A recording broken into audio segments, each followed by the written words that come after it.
Hello everybody, welcome. We're gonna check out the brand new Trek Fuel with a special guest, our dog. Let's go for a rip.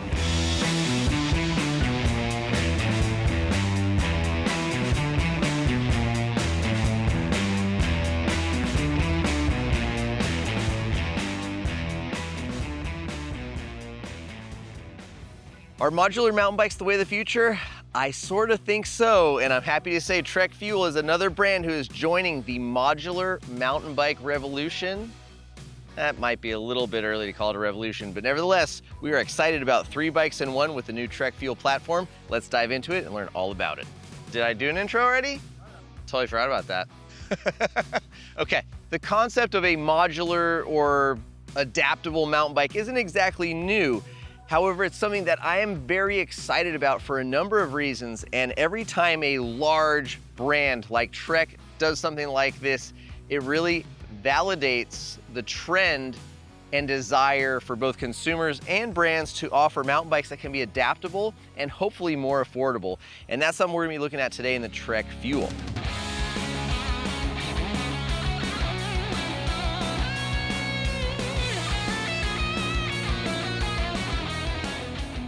Over the years, the Trek Fuel platform has evolved quite a bit, like most other mountain bikes. It seems that travel increases, capabilities increase, geo gets a little bit more radical, you could call it, aggressive perhaps, and the Fuel has not resisted that trend. In fact, it has gone with the trend and gone from being like a 120 millimeter bike to now even a 160, 170 bike, depending on your linkage options. So where is the Fuel today and what does it do? Well, depending on your preference, it can do anything from being a go-to dual 29-inch wheel trail bike to a mixed wheel mullet party machine like our good friend R-Dog is going to demonstrate today. Or it could be a big all-mountain epic borderline enduro ready machine simply by swapping out the links and some corresponding parts. All right, so Ryan, tell us about the Fuel line for you as a pro rider. Like, where did the bike sit before? Obviously, it has evolved greatly over the years. I feel like the Remedy was kind of a bike that probably was really sweet for you, but has since been gone. I think a lot of folks liked the Remedy. I know I did, but like, where does the new Fuel sit for you? Trek was kind of missing that, middle ground trail bike ever since the Remedy got discontinued, really. So, yeah, this is going to be my new like daily driver, I'd have to say. What's in the configuration you're gonna run? I'll mainly do MX Link. Okay. I like the small back wheel. It's just more my riding style, especially for where I live in Santa Cruz, Aptos area. It's kind of the perfect bike. Do you think you're going to be playing around much with the different links? You know, I know some people have talked about you can run a different lower with a different upper to get different things out of it. Do you envision yourself playing around much? Yeah, I'm excited to actually dig into it a little bit and, play with some different settings like that. This is pretty much out of the box for me. I haven't spent much time on it yet. It's a pretty new bike. Yeah, I'm excited to dig into it a little bit. As an athlete, right, you probably place your order for bikes you want from Trek, right, every year. Has the Fuel been on your list of bikes that you order in the last couple of years? Yeah, I had the original Fuel EX and I'd spent quite a bit of time on the EXE as well. But yeah, just a little updated version, a little bit more aggressive and longer travel. So the old one was great for big pedal days, but sometimes I don't like the feeling of being undergunned on a bike. And when I'm trying to keep up with some of my buddies that are on longer travel bikes, I feel like I'm risking my life a little bit. Yeah. So now, yeah, we're Get to a bike that suits you better. yeah. Because the Slash was maybe a little too enduro-y maybe for your riding style? Or? Yeah, I mean, that bike has its place. Yeah. When it's a little bit chunkier and higher speeds, I love that bike. It's great. But sometimes when it gets a little bit more pumpy and poppy and I'm looking for little pockets, that growing chainstay can kind of, hold me back. The feeling you want. Yeah, exactly. Yeah, this is a little more of a precise machine, I think, for your kind of style of playing and pumping and totally. being on the back wheel a lot. I could take this thing to a set of dirt jumps and probably make it through the set. And then I can also take it up to Garbo or, any big mountain stuff and, be able to hang. So tell us a little bit about the paint job and the inspiration behind this thing. Yeah, so I went with the Wayne's World theme this year, the Mirth Mobile. Yeah. Yeah, I don't know. I just like coming up with concepts that have themes and, people can relate to it a little bit. Yeah. And yeah, I keep it fun and lighthearted. And yeah, it turned out really good. Do you have like a notepad Oh where yeah, you're like watching a movie or at a big restaurant and time. you're like, that's gonna be an idea? Always. Really? Like I'm not a good artist or anything. I don't have like that artsy brain. Yeah. But when something stands out like cars or airplanes or anything like that, that's kind of strikes my eye towards it, I'm like, that could be a sick bike. Yeah. So yeah, I'm always kind of thinking of new paint jobs and stuff. So how exactly can you have so much travel, and what do I mean when I say modular or adaptable? Well, the fuel now shares a front triangle and has the option to run different rocker links and shock mounts. By doing that, you are able to change the stroke length of the shock, which is also changing the amount of travel that this bike has. Behind me sits the Fuel EX, which is the closest sibling of the Fuel that we used to know. It now has 145 millimeters of rear wheel travel, 150 millimeters up front, with a dual 29-inch wheel. Now, for riders who don't want to go through changing links, shock mounts, you can just increase the shock stroke and take this bike from 145 up to 155 or so. Now, I say or so because depending on your geo flip chip position, your shock progression setting, wheel size, there's a lot of small variations that can slightly modify travel by 1.5 to 2.5 millimeters. There's a chart that will show just how little and incremental some of those travel changes can be based on your settings. For riders like Ryan Howard or many of you others out there, probably like myself, an MX or LX link could be better suited for your more gravity-focused riding. The MX link is going to have its own lower shock mount as well as an upper rocker link. This is designed to compensate for having a 27.5-inch rear wheel, so it will help keep that bottom bracket a little bit higher from that smaller wheel. It'll also allow you to have more appropriately tuned progression rates for your rear suspension and give you an increase in travel up to 155 millimeters. Another factor to consider in these variations in travel is the shock that you are running, whether that's a 205 by 60 or a 205 by 65. Those combined with your geo positions, chip positions, etc., will give you variations on travel. Now, if you want to take it up to the next level, you've got an LX upper link, and that will give you the longer travel version of this bike. Now, the LX configuration is what we actually have on our Fuel Plus, which is their newly released mid-power e-bike line that was released at the same time as the updated Fuel. That bike has absolutely been ripping. Got a 170 fork on it, and we might take the fork and shock and put it on this bike just to see how it compares. So let's not spend too much more time getting into the weeds on the links. I think you can all understand how these work, how they shift and change shock position and offer more or less travel. There are about 22 different travel increments based on all of your settings.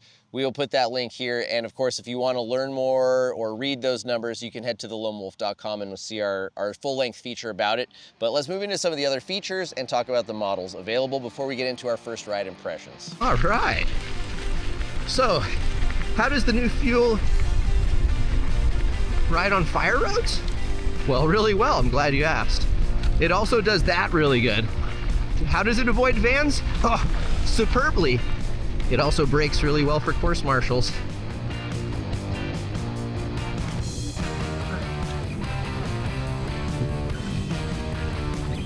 Oh!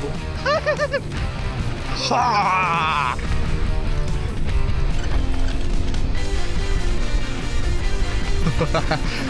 Good God! It's kind of sick on this bike. It really is. The new Fuel is available in carbon or aluminum frames.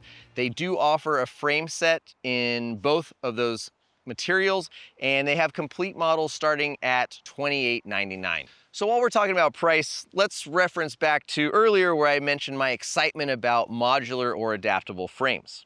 Now, if you think about years past, Trek, for example, has had Top Fuel, Fuel, Remedy, Slash. Many of those bikes can now be essentially eliminated by just a fuel line with 3 different links.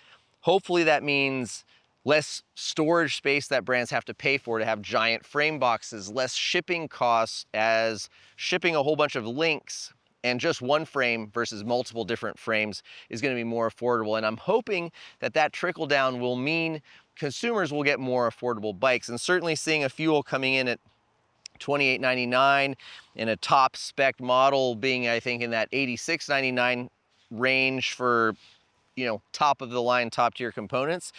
Still not cheap, but certainly isn't $12,000, right? Which is a price point we have seen from brands like Trek in the past. What are the features that make this bike competitive? I won't necessarily say unique, because I think a lot of the features here can be found on other bikes, but it is something that makes it a competitive bike and worth talking about. Right here, we've got a nice, easy to use storage box inside the down tube.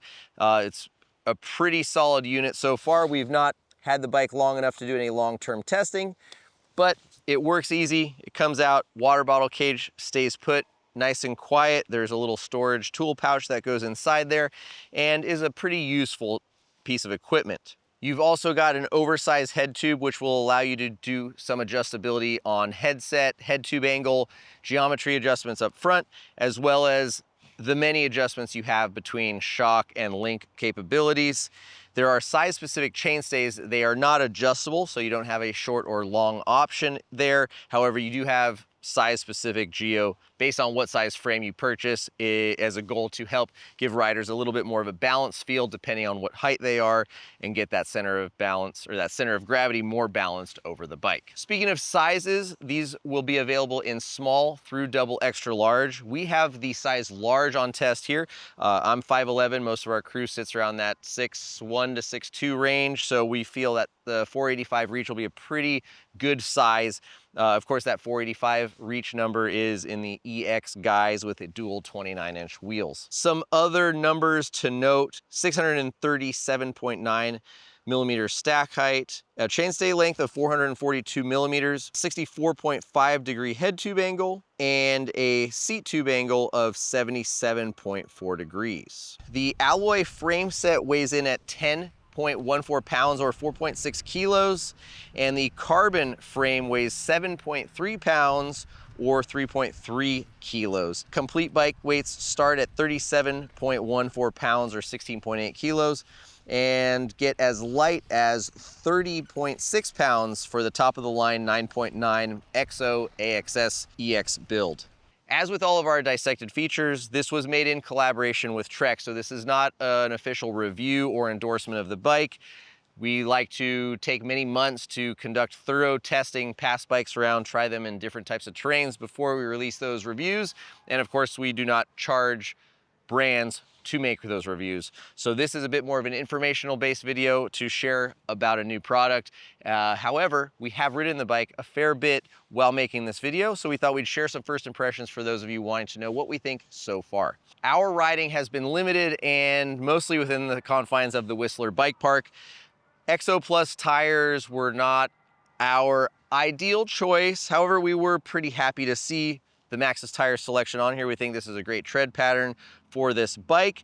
However, we definitely felt like we needed to air them up based on the confidence and capability that this bike and its suspension platform offered us on the trails. I was quite pleased with how the 145 mil of rear travel and 150 fork were able to keep up on some pretty rough and chunky terrain, especially while trying to chase Ryan down not super gnarly, but still some pretty hard pack and rough, chunky conditions in Whistler.